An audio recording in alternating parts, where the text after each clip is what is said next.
lama ajjeefamanii akka jirantu gabaafamee jira. Qondaalli mootummaa kan maqaan isaanii akka heeramu hin barbaanne tokko akka nutti himanitti sa'aatii kanatti eegdonni masaraa mootummaa lama wareegamanii akka jirantu himamee jira. Eegdonni masaraa mootummaa wareegaman kunneen eegdota obbo Lammaa Magarsaa akka ta'etu nutti himamee jira. Obbo Lammaa Magarsaa guyyaa kaleessaa hojiirra ari'amuun isaanii dubbatamaa oolee jira. Haa ta'u malee obbo Lammaa Magarsaatii fi Abiyyoot Kaasaayidhaa kokkee wal qabanii warra nafxanyaatii wajjin lubbuu walitti fidaa akka jirantu gabaafamee jira.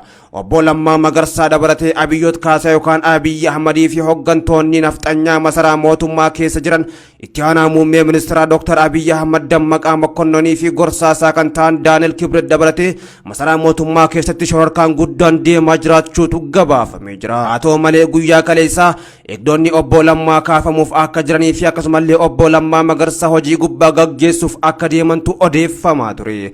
Oduun san soba jechuudhaan qondaaltonni mootummaa dubbachaa turanillee garuu dubbiin amma ifa baatee jirti. Muummee ministeeraa Dr. Abiyyi Ahmad yookaan Abiyyoot Kaasaayidhaa obbo Lammaa Magarsaa masaraa mootummaa keessaa baatee maatii keetitti dabalamuu dandeessa yookaan biyya alaattis baqachuu dandeessa jechuudhaan guyyaa kaleessaa obbo Lammaa Magarsaatiif ergaa dabarsee ture. Garuu beekamtii isaaf laatanii turanii fi akkasumallee aangoo isaatii fi gama kaaniin eegdota isaallee irraa kaasuuf akka jiran guyyaa kaleessaa akeekkachiisa obbo Lammaa Magarsaatiif laatanii akka turantu gabaafamee jira. Haa ta'u malee guyyaa irrantanaa eegdonni obbo Lammaa Magarsaadhaa lama ajjeefamanii akka jiran qondaalli mootummaadhaa kan maqaan isaanii akka heeramu hin barbaanne tokko nutti himanii jiru.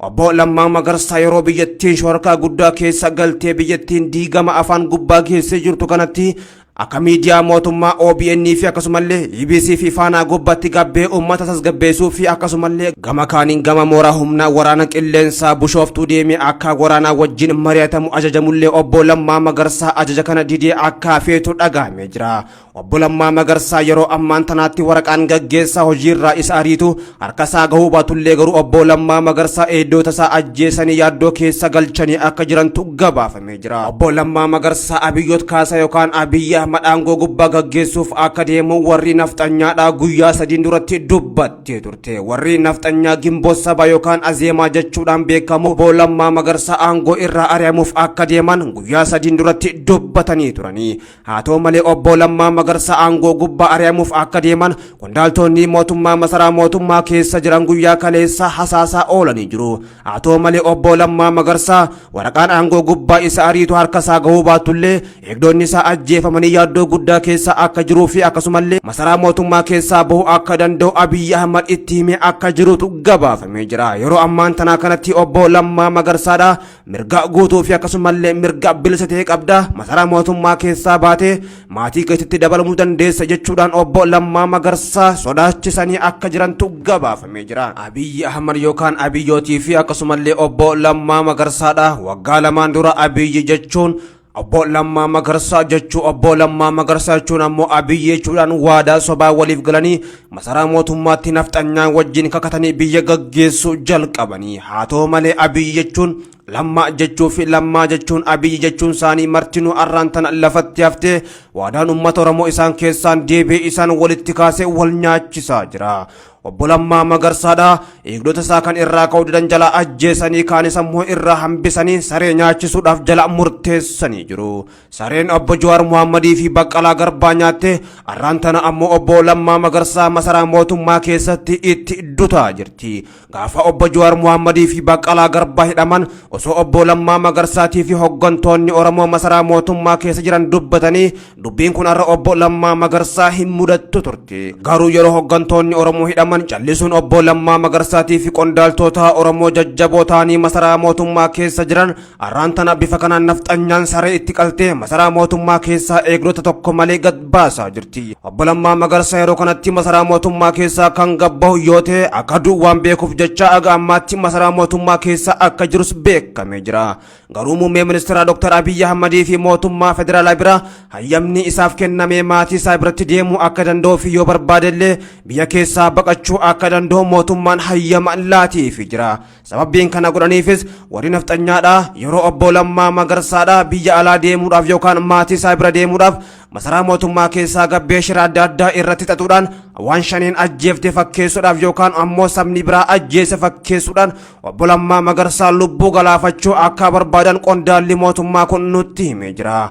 obbo Lammaa Magarsaa ajaja muummee ministeera Dr. Abiy Ahmedii fi warra nafxanyaa diduudhaan masaraa mootummaa keessatti kokkee wal qabanii akka jiran beekamee jira. haa ta'u malee obbo Lammaa Magarsaadha yeroo paartiin biyya gaggeessaa jiru paartiin PP yookaan Biltsiginnaa jalqaba hundeeffamu mormii keessa galuun isaaniitis ni yaadatama. obbo Lammaa Magarsaa dura dhaabbachuudhaan yaada isaa VOA afaan Oromootiif kennee ture. garuu booda irratti obbo Lammaa Magarsaa sobanii waadaa isaanii kan walii galan san yaadachiisanii obbo Lammaa Magarsaa of irraanfachiisanii arraammoo hayyoota Oromoo mana hidhaatti galchanii obbo Lammaa Magarsaallee itti dabaluuf akka jirantu himamee jira. haa ta'u malee oduun biraa kan deemaa jirtu obbo Lammaa Magarsaa hidhame tan jettuudha. garuu obbo Lammaa Magarsaa yeroo ammaan tana hidhaa keessa akka hin jirree fi masaraa mootummaa keessa akka jirutu baramee jira. akka qondaalli mootummaa tokko nutti himetti sababbiin eegdota isaa lamaan ajjeesaniif eegdota isaa osoo itti himin itti dhaqanii meeshaa lafa kaayadha jechuudhaan yookaan masaraa mootummaa keessatti hidhannoo keessaa lafa kaaya jechuudhaan jarri san lamaan dhibooyinaan dhukaasa itti bananii lubbuu namoota lama galaafatanii jiru. masaraa mootummaa keessatti yeroo ammaan tana shakkii guddaan uumamtee akka jirtuutu gabaafamee jira. muummeen ministeera Dr. Abiy Ahmed guyyaa kaleessaa yeroo obbo Lammaa Magarsaa akeekkachiisu gara mooraa waraanaa Bishooftuu humna qilleensaatti imaluunsaatis dhagahamee jira. Dr. Abiy Ahmed guyyaa kaleessaa jalqaba osoo obbo Lammaa Magarsaa hojii gubbaa hin gaggeessin mooraa waraanaa Bishooftuu humna qilleensaa dhaquudhaan ajajoota waraanaa obbo Lammaa Magarsaa wajjin hariiroo fi akkasumallee walqunnamtii qaban erga walqunnamtii isaanii addaan muree booddee masaraa mootummaatti deebi'uudhaan obbo Lammaa Magarsaa akeekkachiisee ture. haa ta'u malee akka odeeffannoon garasii nu geesse addeessitutti obbo Lammaa Magarsaa akeekkachiisni erga itti kennamellee osoo of duuba hin deebinitti warra nafxanyaatii wajjin masaraa mootummaa keessatti shororkaa guddaa keessa galee akka jirutu gabaafamee jira. sababbiinis obbo Lammaa Magarsaa hojii gubbaa ari'anii shaneetu ajjeese yookaan diinaatu ajjeese jechuudhaan ammas ummata Oromootti gadda lammadaa uumanii ummata Oromoo mataa cabsuu waan barbaadaniif jecha shira kana hojjechaa akka jirantu gabaafamee jira.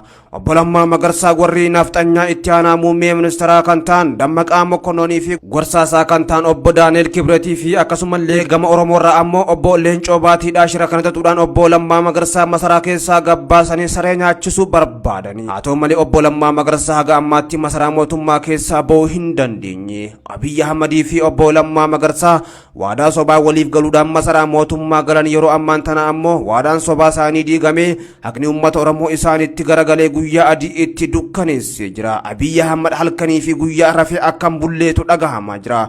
qeerroon kokkeessa qabee liqimsaa dhabee jira. Dr. Abiy Ahmed yeroo ammaan tana kanatti wanni biyya alaarraa gara biyyaatti galaa akka hin jirree fi biyya keessaa biyya alaatti deemaa takkallee akka hin jirreetu gabaafamee jira. Itoophiyaa keessatti yeroo ammaan tana daandii baabura lafaa dabalatee akkasumallee dirreen xayyaaraaleen hojjechaa akka hin jirreetu dhagahamee jira. Muummeen ministeeraa Dr. Abiy Ahmed biyya keessa guutummaan guututti daldalli dhaabbatee waan jiruuf jecha mootummaan hudhamtee kokkee qabamtee jirti. Muummeen ministeeraa Dr. Abiy Ahmed biyya keessatti meeshaan daldalaa fi akkasumallee wantoota mootummaan fardiidhaaf eeggatu biyyoota ollaa Jabuutii, Soomaaliyaa, Suudaanii fi akkasumallee biyyoota adda addaarraa gara Itoophiyaatti deemaa turte martinuu karatti qabamtee qeerroon qabdii akka jirtuutu gabaafamee jira. Daandii baaburaa dabalatee guutummaan guututti cufamee baaburri Jabuutitti imaluu akka hin dandeenyee fi akkasumallee dirree xayyaara dhaquufillee magaalaa Finfinnee keessatti namni shakkii guddaa keessa waan jiruuf jecha namni kamuu imaltuu deemuu akka hin barbaannee fi konkolaachisaan kamilleen karaa deemaa akka hin jirreetu dhagahamee jira. Abiy Ahmed kokkeen qabamtee liqimsaa dadhabee jira. Yeroo kanatti mootummaan kufaatii guddaa keessa galee jira. Muummeen ministeeraa Dr. Abiy Ahmed torbee tokko keessatti lafa qabachuusaa addunyaan dubbachaa jirti. Itoophiyaan kufaatii guddaa keessa jiraachuu fi biyyi Itoophiyaa jaamtu ji'a tokko booddee yookaan yeroo gabaabduu booddee akka hin jirre addunyaan odeessaa jirti. Yeroo kanatti ammoo qeerroon Oromoodha. Kana booddee Itoophiyaa wanni ja'ama nun barbaachisu. Itoophiyaa ummanni Oromoo keessatti nagaan argannee fi walabummaan arganne nun barbaachisu. Kanaafuu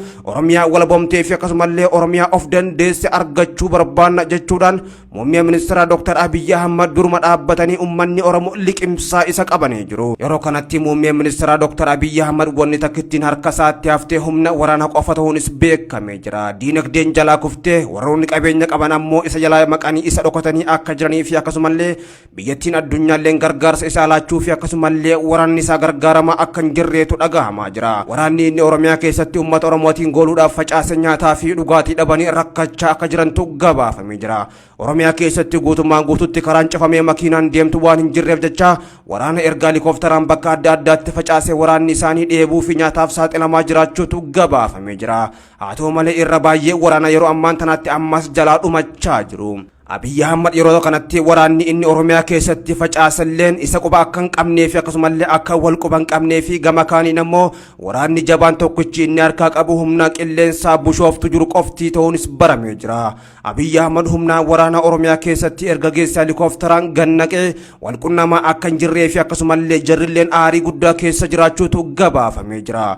Guyyaa afran darban kana guutummaan guututti waraanni Oromiyaa keessatti faca'ee nyaanni yookaan raashinni akka isaaniif hin dhaqintu himame jira. Oromiyaa keessatti ammoo bakkeewwan daldala dukkaanan shaqataa fi akkasumallee hoteelli martinuu cufaa waan jiruuf jecha waraanni mootummaa maallaqa kiishaa qabaatullee waan tokko bitachuu akka hin dandeenyee fi nyaataa fi dhugaatii argachuu akka hin dandeenyeetu himamaa jira. Yeroo kanatti uummanni Oromoo bakka jiru maraa walii galee waraana mootummaa isa keessa faca'ee jiru kokkee hudhee beelaan ajjeesaa jira. Uummanni Oromoo tokko ta'uudhaan mana isaanii yookaan bakka daldalaatii fi akkasumallee hoteela namuu waan qabu cufachuudhaan waraana mootummaa duyda itti galanii waraanni mootummaa lafatti hafee jira.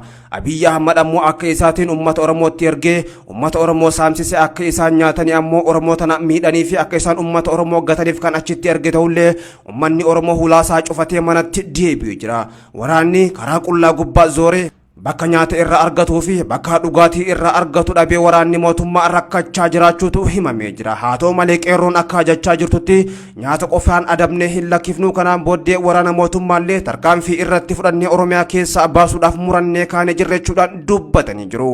Yeroo kanatti muummeen ministeera Dr. Abiy Ahmad harkuma isaatiin xiyya nama ofitti dhiheetee jira. Obbo Lammaa Magarsaa bobaasa jala kaatee ukkaamsee tures of jala yeroo gaxaree kanatti masaraa mootummaa keessatti isaa fi nafxanyaa qofti walitti hafanii jiru. Haa ta'u malee namichi kun mataan isaa fayyaan qabu jechuudhaan hayyoonni Oromoo qeeqaa jiru. Oromoo waan ta'e marayyuu of jala yaasee fixee nafxanyaa qofaan firoomee nafxanyaa wajjin hafee jira. Haa ta'u malee nafxanyaan masaraa mootummaattu isa ajjeeftee of jala kaa'uunsi waan hin hafne jechuudhaan uummanni Oromoo biyya alaatii fi biyya keessa jiru dubbachaa jiru. Egaa daawwattootaa fi hordoftoota maatii muhaa Oromoo YouTube obbo Lammaa Magarsaatii fi Abiyyoot Kaasaa yookaan Abiy Ahmad obbo Lammaa Magarsaa wajjin bara 2018 keessa waadaa sobaa waliif galuudhaan masaraa mootummaa galanii turanii uummata Oromoo ammoo gananii amma immoo deebi'anii booda irrattis wal gananii jiru. Haqni uummata Oromoo isaan keessaan deebi'ee wal ficcisiisaa jira. Daawwattootaa fi hordoftoota maatii muhaa Oromoo YouTube oduu keenya itti aanu keessatti naannawa masaraa mootummaa sawwaan deemaa jiraatii fi akkasumallee guutuu Oromiyaa keessa waan deemaa jiru qabannee ammas deebinee kan gurra isin buufnu ta'a. Daawwattootaa fi hordoftoota keenya ammas waan wajjin turtaniif galata guddaa argadha isiniin jecha oduu ammaaf qabanne kan isinitti hime ana muhaa Oromooti. Oduu keenya yookaan qophii keenya itti aanutti haga walitti deebinutti gamanumaan nageetti nu tura isin jenna.